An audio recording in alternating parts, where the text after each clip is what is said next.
साथियों, हम लोग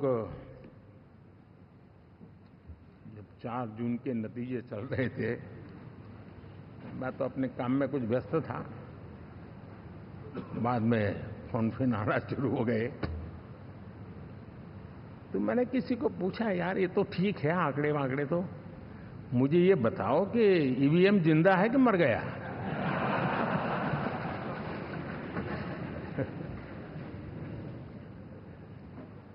क्योंकि ये लोग तय करके बैठे थे कि भारत के लोकतंत्र और लोकतंत्र की प्रक्रिया के प्रति विश्वास ही लोगों का उठ जाए, और लगातार ईवीएम को गाली देना। और मुझे तो लगता था कि शायद इस बार वो ईवीएम की अर्थी का जुलूस निकालेंगे, लेकिन 4 जून शाम आते आते उनको ताले लग गए, ईवीएम ने उनको चुप कर दिया।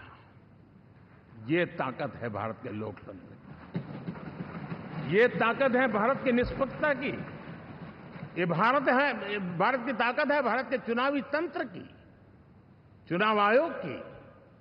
और मैं मानता हूं कि ये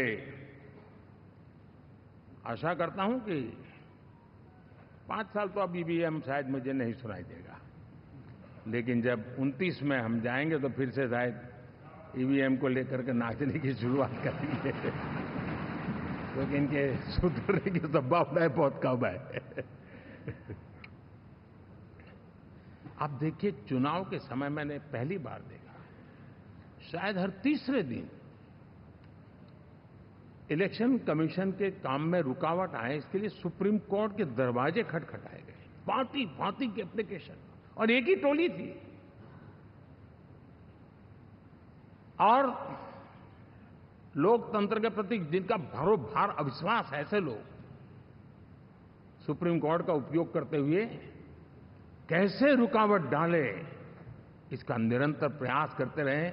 और चुनाव आयोग की ताकत का एक बड़ा हिस्सा अदालतों में, इस पीक अवर्स में, चुनाव के पीक अवर्स में,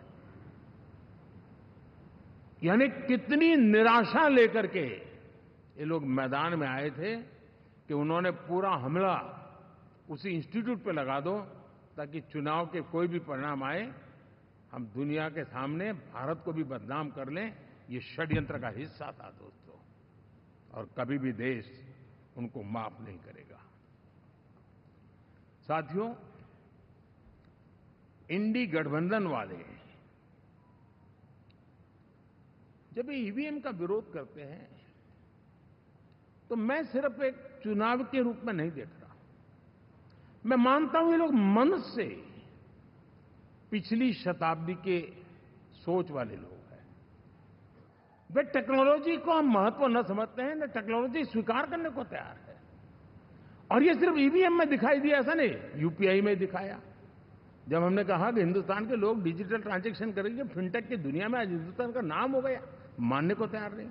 आधार आज देश की एक पहचान बना है। मैं तो देख रहा हूं कि मुझे कई देश कहते हैं कि हमें आधार की पद्धति से आगे बढ़ना है, आप कैसे मदद कर सकते हैं।